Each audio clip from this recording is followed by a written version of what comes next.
RTCI nous réunit. Vous écoutez Radio Suisse International, c'est autour de midi. La deuxième heure est consacrée au tennis de table, le ping-pong, avec deux invités, deux vice-présidents de la Fédération tunisienne de tennis de table, Monsieur Mortal Toukebri et Monsieur Moulad Star. Messieurs, bonjour. Bonjour, merci pour l'invitation. Écoutez, bienvenue à tous, bienvenue à vous. Comment va le ping-pong en Tunisie déjà ? Bon, on essaie de faire avancer les choses. Bon, nous sommes un nouveau bureau fédéral. D'accord. Bon, le résultat d'une coalition, si je peux dire, de listes. D'accord. Effectivement, pour essayer de rassembler les forces afin de surmonter, si je peux dire, les difficultés que connaît le sport en général et le tennis de table, en ce qui nous concerne. Voilà. C'est vrai que bon, au niveau arabe, au niveau africain, on est plus ou moins bon. Hein. On arrive même à qualifier des pongistes dans des compétitions internationales. Mais bon, après, quand on se retrouve avec le niveau international, c'est là que ça devient un peu plus difficile. Oui, effectivement. Bon, en fait, c'est vrai, la Tunisie en général se classe parmi les meilleurs sur le plan arabe et sur le plan africain. Bon, le podium, parfois les couleurs des médailles varient. Bon, mais comparé au tennis table mondial, bon, c'est-à-dire il y a l'amateurisme et le professionnalisme aussi. On ne peut pas rentrer c'est-à-dire. Non, mais même au niveau du professionnalisme, hein, il y a les Chinois et les autres. Oui, effectivement. Donc c'est un autre palier, d'autres moyens aussi, d'autres, disons, disponibilités aussi des athlètes, et bon, c'est un autre palier, franchement. Donc pour nous, on essaie de se battre sur le plan africain surtout, pour réaliser les meilleurs résultats possibles. Et c'est pas évident dans les circonstances actuelles. Les moyens, en plus les disponibilités des athlètes et tout ça, vraiment, on a du fer à tordre, comme on dit, voilà. Exactement. Parlons un petit peu du tennis de table en Tunisie. Est-ce qu'on a des chiffres ? Combien de pratiquants de ce sport ? Combien de clubs ? Combien de tables ? Bon, pour l'instant, il y a, on va dire, une cinquantaine de clubs. D'accord. Et autour de 1000 pongistes. Il y en avait beaucoup plus avant, franchement. Bon, il y a des circonstances qui ont fait que le tennis de table sur le plan masse soit réduit. Bon, pour plusieurs circonstances. Pour l'instant, comme je vous ai dit, nous sommes un nouveau bureau qui a rassemblé les forces. Il y a plusieurs compétences qui se sont réunies. Effectivement, on a une vision pour reprendre c'est-à-dire du terrain en Tunisie sur le plan régional, pour augmenter le nombre de clubs et de pratiquants dans les régions. Qu'est-ce qui fait que à ce niveau le tennis de table n'est pas un sport qui arrive à se développer comme il faut ? C'est quoi ? C'est un nombre de tables, un nombre de clubs, c'est quoi ? Parce que logiquement, bon, une table de ping-pong et puis deux raquettes à la base et c'est parti, quoi. Oui, non, c'est-à-dire c'est facile comme on dit ça. Au départ, c'est ça. Ouais. Mais après, lorsque ça devient de la compétition, et le tennis table, d'abord il est un peu cher, hein. La raquette peut atteindre maintenant 250 dinars, hein, une raquette, hein, de revêtement et un bois. Carrément. Et carrément. Hein. Et en plus, le revêtement, il a une durée de vie. Bon, donc lorsqu'on parle de compétition, et en plus, le plus important aussi, il y a les structures d'accueil, les locaux. Il faut des locaux. Bon, la plus grande faute, à mon avis, qui a été faite sur le plan stratégique dans le pays, c'est de ne plus permettre, c'est-à-dire faire une scission entre les maisons de jeunes et la pratique du tennis table. C'était une décision, à un moment donné, politique, qui a brisé le dos du tennis table, franchement, parce que c'était à l'époque C'était en quelle année à peu près? En 140 clubs, etc. 92-93. D'accord. Et on a même fait un objectif 200 clubs cette décision était, je sais pas, politique, administrative, mais il y avait à peu près 60% de maisons de jeunes. Donc, et ça faisait une belle ambiance dans les maisons de jeunes. D'ailleurs, j'ai saisi l'occasion pour faire un appel aux responsables du sport en Tunisie, du pays, de réviser cette stratégie. Je leur dis qu'elle est fausse. Il y a une circulaire, il y a une circulaire. Il y a une circulaire qui a interdit aux maisons de jeunes d'investir ou de dépenser, de faire des dépenses dans le sport pratiquement, c'est-à-dire de faire sortir, si je peux dire. Et je le dis et je le redis, c'est une grande erreur. À l'époque, il y avait la mode, c'était l'informatique. Au début, l'Internet, c'était pas médiatisé. Au club informatique, ils croyaient remplacer ça. Et j'avais dit que c'était juste un phénomène qui va disparaître parce que je sais de quoi il s'agit. Et la jeunesse en général, on n'impose pas ce qu'ils vont faire en activité. On fait maintenant des maisons de jeunes comme une extension de l'environnement scolaire. Ça ne marche pas. Le jeune veut être libre, il fait ce qu'il veut et on doit les encadrer dans ce qu'ils veulent. Moi, je pense qu'ils veulent, par exemple, du théâtre, hop, on encadre du théâtre. Ils veulent du bowling pétanque, hop, on encadre ça. Le phénomène de la région, parce que tout dépend des régions, et laisser libre les jeunes en multi-activité. Le sport fait partie de l'activité des jeunes. Donc, Non, mais surtout, c'est une table de ping-pong dans une maison de jeunes, c'est l'assurance au moins d'avoir des jeunes qui... Parce que il y a toujours des défis qui se font, c'est toujours amusant, c'est toujours marrant de jouer au tennis de table. Des spectateurs, des parents qui apportent leurs enfants. L'objectif sera atteint, finalement. Finalement, c'est attirer les jeunes. Il faut les attirer par la chose qui est pratiquée, qui se développe. Mais franchement, cette séparation, elle n'existe plus même dans le monde maintenant. On a vu dans le monde virtuel, tout est interlié. Donc moi, je fais un appel fort, si je peux dire, aux responsables sur le sport, à Madame le ministre, à Madame la secrétaire chargée de la jeunesse, secrétaire d'État ou directeur. Je leur dis que cette séparation n'est pas au profit de la jeunesse. Et de la Fédération tunisienne de tennis de table, bien évidemment. Non, moi je développe l'idée, comme en tant que, c'est-à-dire, si je peux dire, dans l'esprit du sport et de l'éducation. Je suis du monde de l'éducation et du sport, donc, y compris le tennis table. Mais même s'il y a d'autres activités, l'essentiel c'est d'avoir ces jeunes, de remplir ces maisons de jeunes avec des jeunes, quel que soit c'est-à-dire le sport ou autre. Ce n'est que, entre guillemets, l'appât pour attirer les jeunes. Ouais, exactement. Finalement, l'objectif qu'on doit atteindre, c'est avoir des maisons de jeunes pleines de jeunes qui font l'activité qu'ils veulent.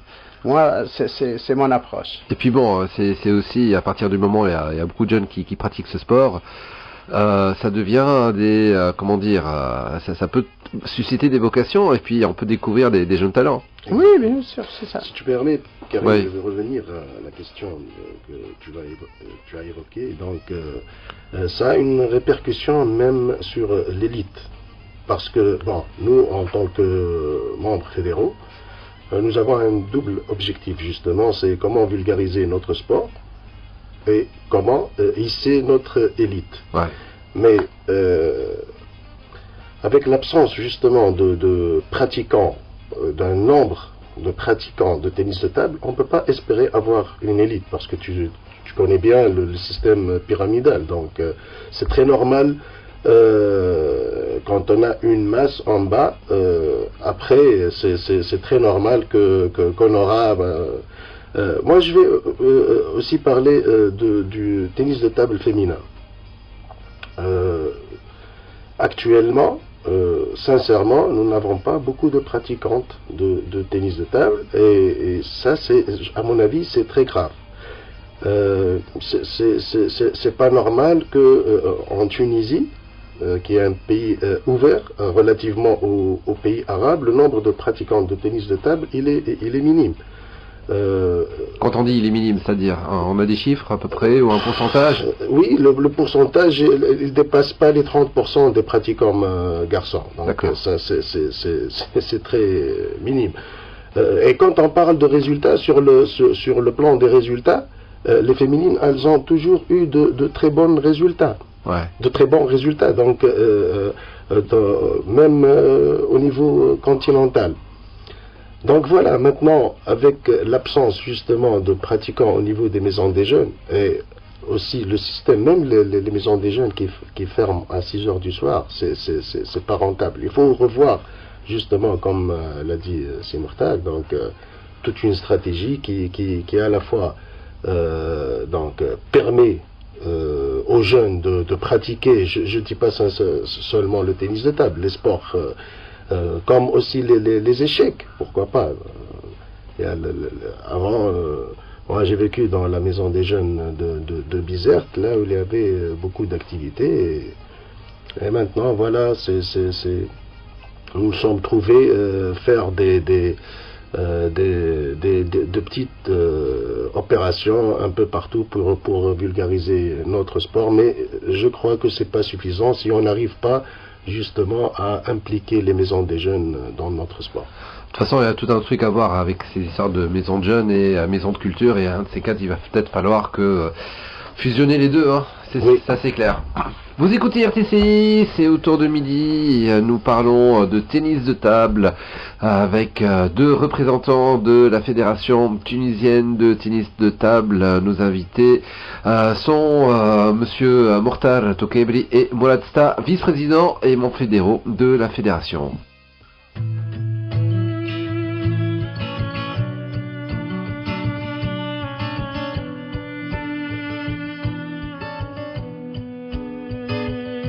Je suis une cruche percée de plus. J'ai la peau craquelée depuis toi desséchée. Quand vient la lune et le vent frais, par habitude, je te cherche sur le canapé. Dieu qu'elle est loin, la nuit de liesse, où j'ai trouvé ta main, bien avant la tristesse. Tu me traquais, tu m'avais vu, tu m'as pris au collier, et mon cou tu l'as tordu. Mais t'es pas là, mais t'es là. Mais t'es pas là, mais t'es là. Mais t'es pas là, mais t'es là. Mais t'es là. Mais t'es pas là, mais t'es là. Mais t'es pas là, mais t'es là. Mais t'es là. Des nuits d'ivoire sur ça je t'en dois, si les tiennes sont noires. Non, je ne t'en veux pas. Si va la vie, enfin, surtout la tienne, je m'abrutis à jouer le fontaine. Mais t'es pas là, mais t'es là. Mais t'es pas là, mais t'es là. Mais t'es pas là, mais t'es là. Mais t'es là. Mais t'es pas là, mais t'es là. Mais t'es pas là, mais t'es là. Mais t'es là. Je te remplace comme je le peux. Que tout s'efface, j'en fais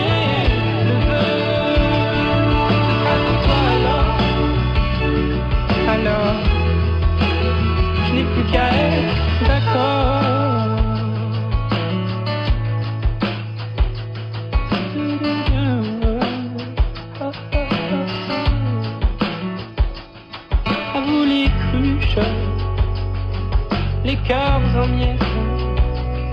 Soyons la ruche sans ruche d'un futur en tête. Mais t'es pas là, mais t'es où? Mais t'es pas là, mais t'es où? Mais t'es pas là, mais t'es où? Mais t'es où? Mais t'es où? Mais t'es pas là, mais t'es où? Mais t'es pas là, mais t'es où?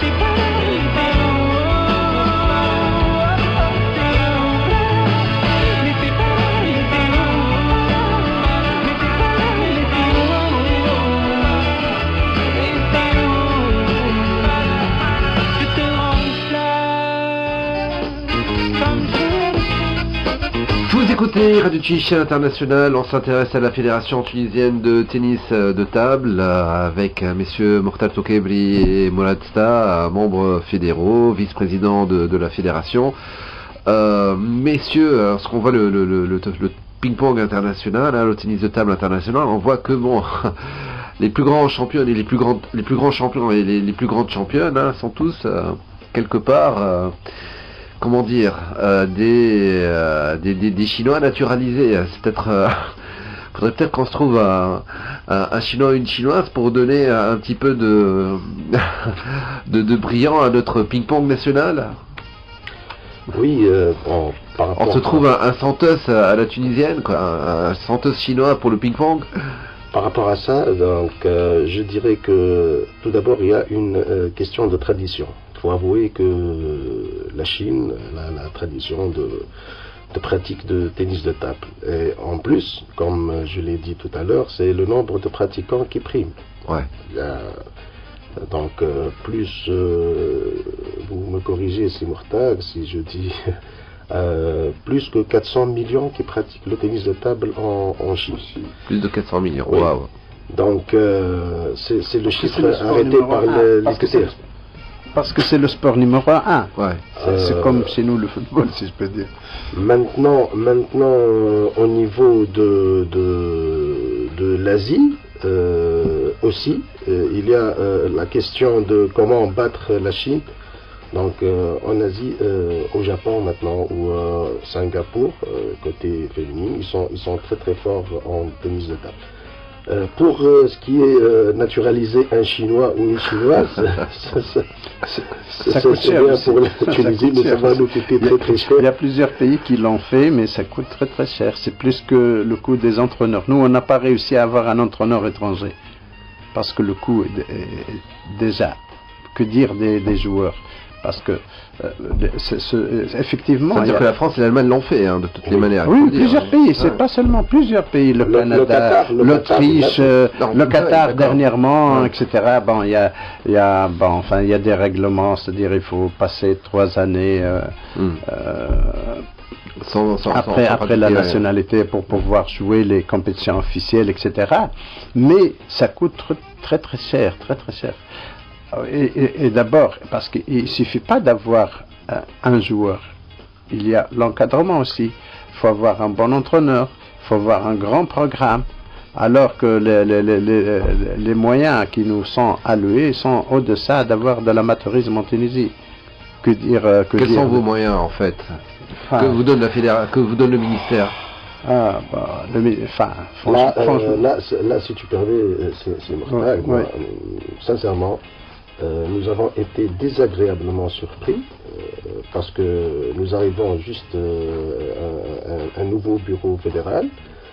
Donc, à la dernière discussion du budget alloué à notre fédération, donc on s'est retrouvé avec une omission de 30% sur le budget plus du titre 45% de réduction. Donc, à la fin, quand nous avons vu les chiffres, il s'est avéré que plus que ça, 40% par malchance ou je sais pas quoi. D'ailleurs, on va faire un appel à Madame le ministre justement pour rectifier ça parce que je le dis sincèrement, on ne peut en aucun cas réaliser le programme tracé par la direction technique sur l'année 2017 avec le budget qui nous est justement attribué par le ministère de tutelle. Sinon, pour ne rien vous cacher, au départ, nous nous sommes trouvés avec 100 000 dinars simultanés de déficit. Donc, voilà. Maintenant, comment nous allons continuer les activités. Donc, aussi, c'est un appel gentil aux charmants sponsors d'alimenter notre caisse. Voilà. Les sponsors, c'est sûr que bon, pour pouvoir alimenter la caisse, ils ont besoin de visibilité, ils ont besoin d'un retour sur investissement. Et apparemment, vous avez établi un programme sur 2 ans, 2-3 ans, avec des compétitions internationales. Effectivement, cette année, on a vraiment un programme très très riche en activité, en accueil d'activités internationales. Bientôt, fin mars, début avril, on a une compétition pour les jeunes, ce qu'on appelle Hopes and Challenge Week Hopes, du 28 mars au 2 avril. Puis on a le WGC, c'est-à-dire c'est World Junior Cadet Circuit, c'est un tournoi international de juniors et de cadets qui aura lieu du 2 au 8. Et en plus, on a un... Du 2 au 8 avril Au 8 avril. D'accord. Et du 9 avril au 15, on a les championnats d'Afrique juniors aussi. Et en plus, on a le tournoi qualificatif aux Jeux olympiques des jeunes qui aura lieu du 16 au 17. Comme vous voyez, nous, vraiment, c'est un grand programme, grand investissement qu'on fait sur les jeunes, mise sur les jeunes, etc. Donc, et on a de bons jeunes qui peuvent avoir des titres africains. Bon. Excusez-moi, ces compétitions vont avoir lieu où le tournoi, le rassemblement des jeunes et le WGC à la salle de Radès, la salle couverte de Radès. D'accord. Et le championnat d'Afrique et le tournoi qualificatif aux Jeux olympiques des jeunes à El Menza, à la Coupole. Donc, bon.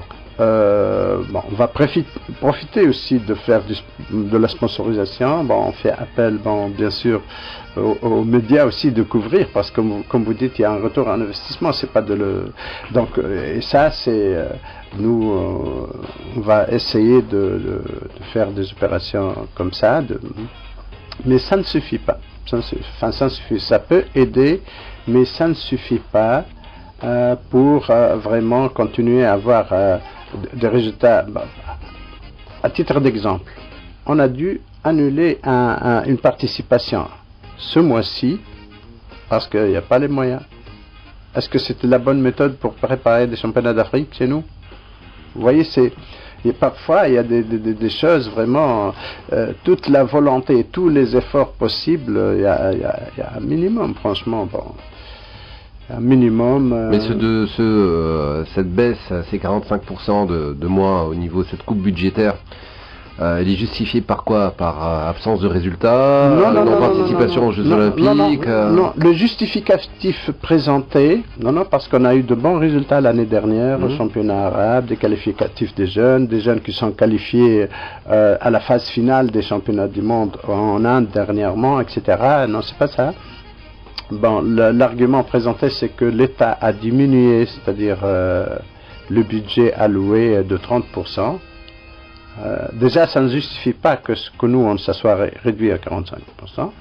Mais si je parle en tant que sportif en général, si je parle du sport en général, le ministère aurait dû quand même réfléchir comment combler ce vide, comment se réorganiser à l'intérieur. À mon avis, franchement, c'est un appel, c'est une idée que je lance. C'est-à-dire, on a diminué de l'autre côté, on vous diminue. C'est comme si, il n'y a pas de... Vous voyez ce que je veux dire, la crise passe directement aux fédérations. Mais la question que je pose aussi, je ne sais pas si vous avez la réponse ou pas, mais est-ce qu'on a diminué de 45% aussi le budget de la fédération tunisienne de football? Non, je ne pense pas. Pour le football, on dit que, ils n'ont pas. Mais je suis pas sûr, franchement, que la diminution a touché tout le monde du même pourcentage. C'est une question vraiment ou au moins il faut qu'on ait une réponse, franchement. C'est-à-dire, tout le monde doit assumer, si je peux dire, la crise, mais la transparence aussi, on a besoin de transparence pour être convaincu, franchement. C'est-à-dire, voilà, il faut voir que tout le monde soit traité de la même manière, surtout, tout le monde, les groupes qui travaillent, qui réussissent à avancer relativement à leur budget. Les résultats sont conséquents. Sur les dernières années, vous avez réussi à faire combien d'argent en tant que sponsoring Est-ce que le tennis de table est un sport qui réussit à attirer les sponsors? À mon avis, lors des derniers WC, championnats arabes qui ont lieu en août, c'est-à-dire apparemment entre 20 000 et 25 000 peut-être dinars. Ce qui n'est rien du tout. C'est rien du tout, mais c'est ça, comme vous l'avez dit, c'est une question de visibilité. Ouais. Quand il n'y a que la transmission des finales, c'est pas comme lorsque toute la compétition est couverte. Ouais. Donc c'est ça. Franchement, c'est-à-dire, c'est pas tous les sports qui peuvent avoir des sponsors. C'est pas tous les sports, ce sont les sports médiatisés qui, la compétition intéresse beaucoup de gens, etc., qui est répétitive, quoi. La visibilité est répétitive, c'est là où il y a plus d'investissement, mais nous on essaie. Et est-ce qu'on a des jeunes qui sont sponsorisables? Est-ce qu'on a des jeunes qui ont une chance de briller à l'étranger? Est-ce que, comme pour le tennis, on a des Melek Jezili ou des Njeber?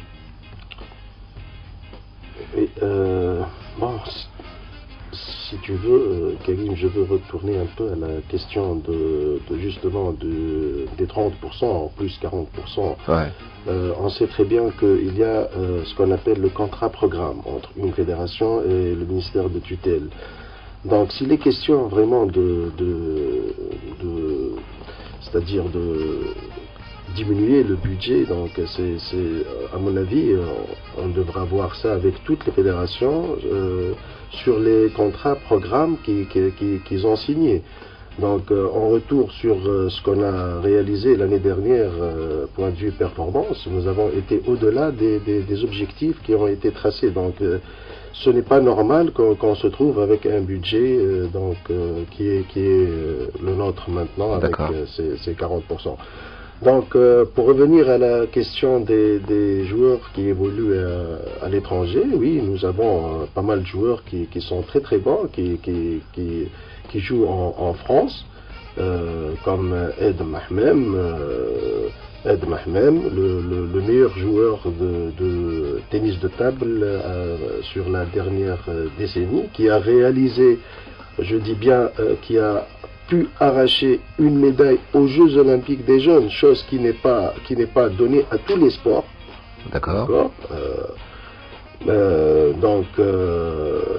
Au JOG de 2010. Nous avons aussi Fem El-Mamea qui évolue aussi en France, qui est un très très bon joueur.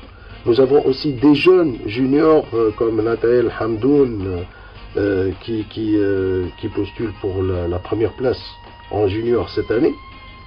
Kerem Ben Yahya qui est un excellent joueur qui joue en France, et aussi nous avons Omar Amos, le jeune qui étudie et joue en France. Maintenant, ces jeunes-là, est-ce que ils sont en train de bénéficier vraiment de moyens qui permettent, je dirais, les moyens qui sont alloués à ces jeunes-là, ils sont au-deçà de réaliser les hautes performances. Bien sûr, le cas de Melek Jezili, par exemple, il a commencé, je connais le jeune Melek parce que j'ai enseigné au lycée sportif et je me rappelle très bien comment il a commencé. C'était une stratégie très très sage et très intelligente de la part des gens qui ont encadré Melek Jezili, qui ont su travailler avec lui par étapes. La chose que nous sommes en train de faire, nous, avec nos jeunes, mais à défaut de moyens, je ne crois pas que nous pourrons arriver à ce que Melk Jaziri en tennis a pu faire. Il n'y a pas de secret. Tout à l'heure, je l'ai dit, il n'y a pas de secret.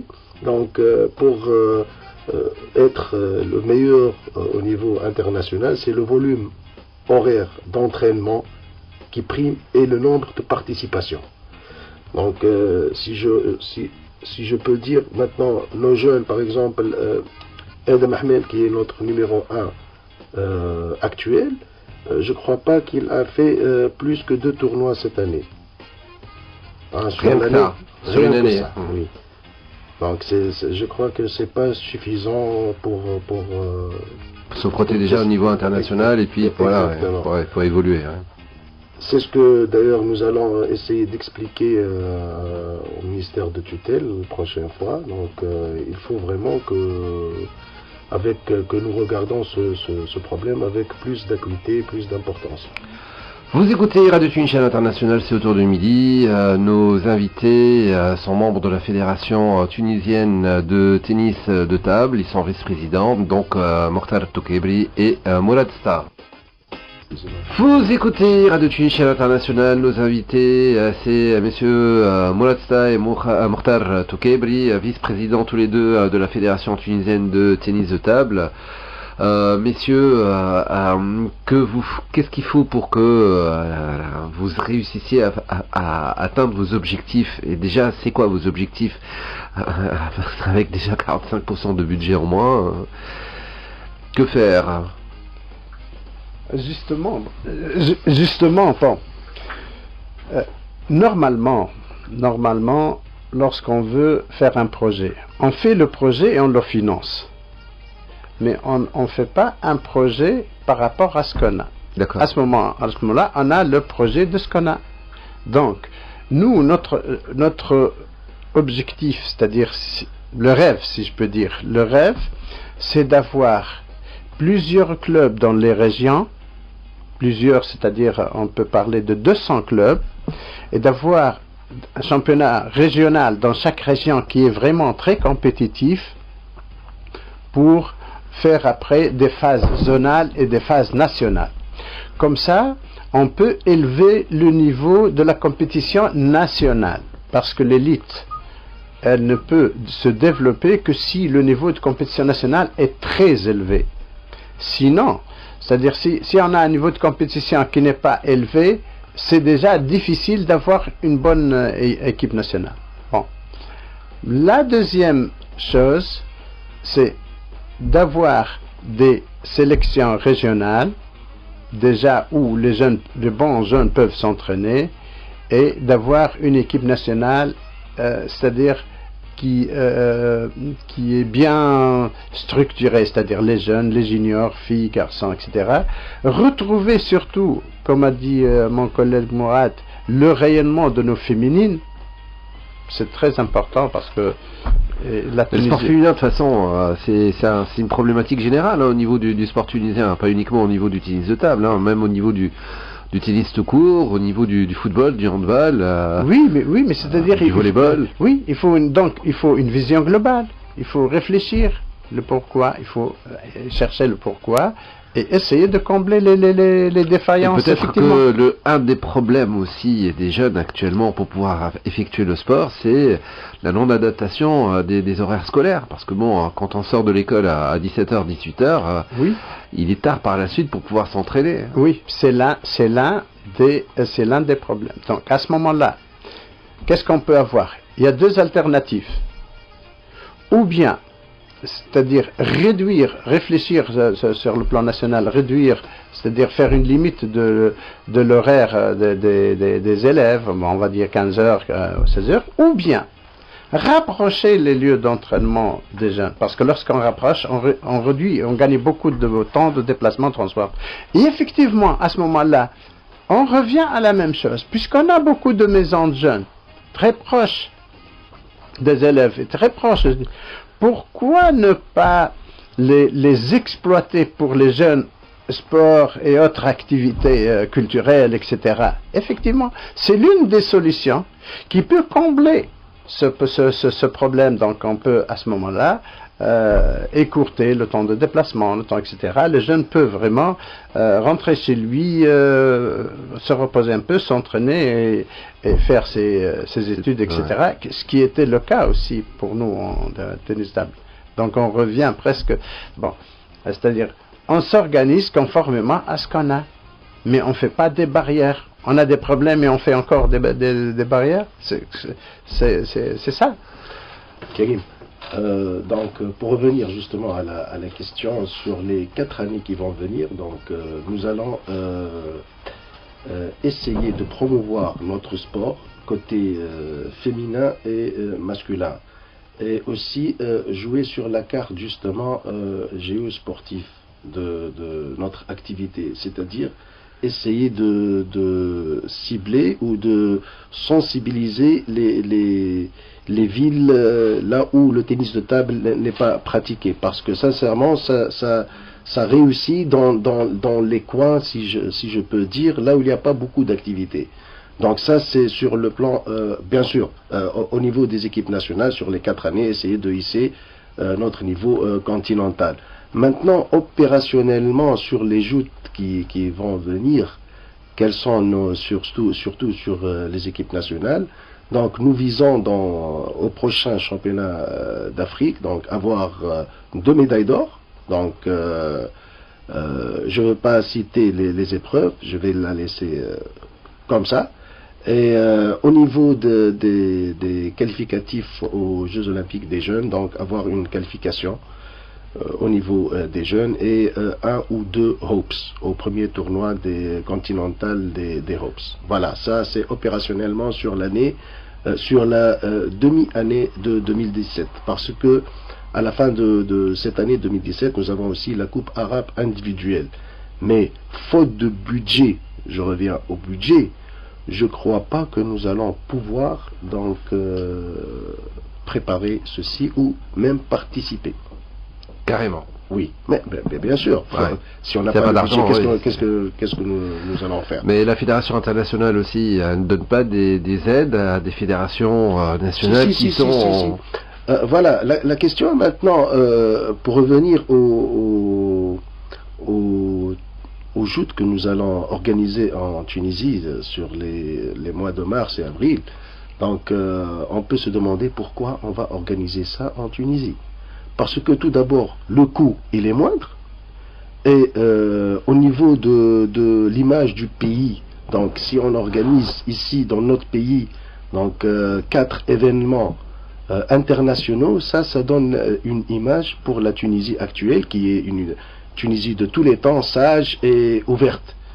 Voilà, maintenant avec ça, si personne ne nous aide ou nous épaule, nous allons nous retrouver à la fin de l'année avec seulement de petites opérations de promotion, et on dit dodo au tennis de table d'élite. Je veux ajouter quelque chose d'important. Le fait d'organiser en Tunisie a plusieurs objectifs. Bon, l'un des objectifs, c'est d'abord de faire participer le double, parce que le pays organisateur, déjà, il bénéficie du double dans les effectifs individuels, etc. D'accord. Ça c'est un premier objectif important. Le deuxième, avec l'organisation, on obtient du matériel, c'est-à-dire des tables, etc., qu'on distribue après au club. D'accord. Déjà, il y a un deuxième apport. Bon. Le troisième apport, quand même, c'est le rayonnement de notre pays, si je peux dire, c'est le fait qu'il y ait des gens qui viennent, etc. En Tunisie, effectivement, il y a toujours le côté national. Mais c'est pas seulement ça, parce que si on se déplace, si supposons cette compétition junior elle est organisée en Afrique du Sud, on dépense 50 000 dinars. Donc même si on ne gagne pas, on aurait gagné plusieurs choses. Voilà. Donc l'esprit, on l'a bien étudié, nous. On fait l'étude, si on participe, qu'est-ce que ça nous coûte? Si on organise, eh bien, il y a plusieurs rapports au pays. On se fatigue, bien sûr. Imaginez ces 4 événements sur le dos de bénévoles. Qu'est-ce que ça... déjà, on se réunit souvent, qu'est-ce qu'on va faire, rien que trouver les locaux, les hôtels, etc., coordonner, faire le prospectus, inviter, donc, mais parce qu'on a, quand même, il y a un apport global sur le tennis table tunisien et sur le pays.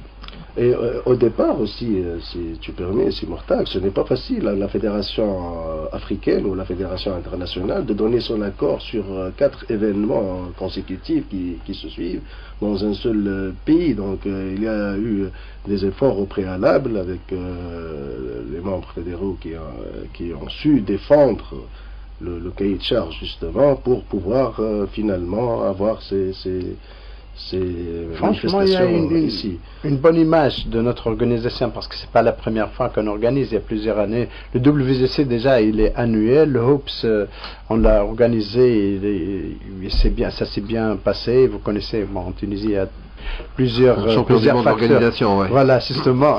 Mais on essaie de tirer pour l'intérêt du pays, plusieurs choses.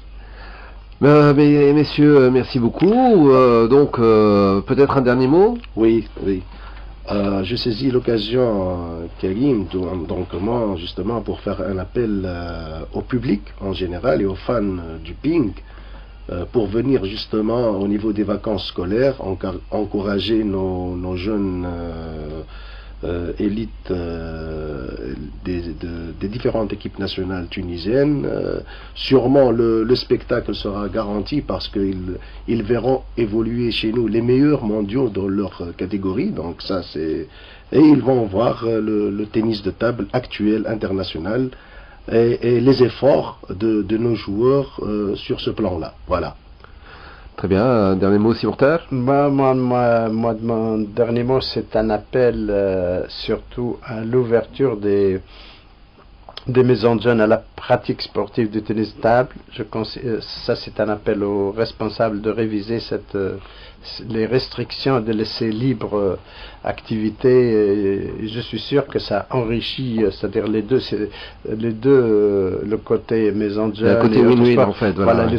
Justement, tout le monde gagne, qu'il y ait de l'activité, qu'il y ait de jeunes. Ça, c'est très important. Et que notre équipe nationale bénéficie plus de soutien. On a des jeunes talents qui promettent beaucoup et qui peuvent aller très loin.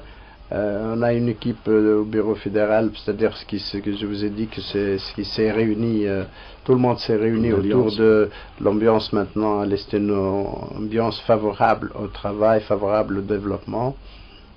C'est ça, on veut qu'on ne soit pas déçus du soutien de part et d'autre. Voilà. Merci beaucoup, messieurs. Merci Mortal Tokebri, merci Mourad Sta. Donc, vous êtes tous les deux vice-présidents de la Fédération tunisienne de tennis. Et voilà, j'espère que votre appel sera écouté par les différentes autorités de tutelle. Hein. Merci, Kevin. Merci beaucoup. Vous écoutez RTCI. C'est autour de midi. Dans quelques instants, les titres du journal de 13. RTCI nous réunit.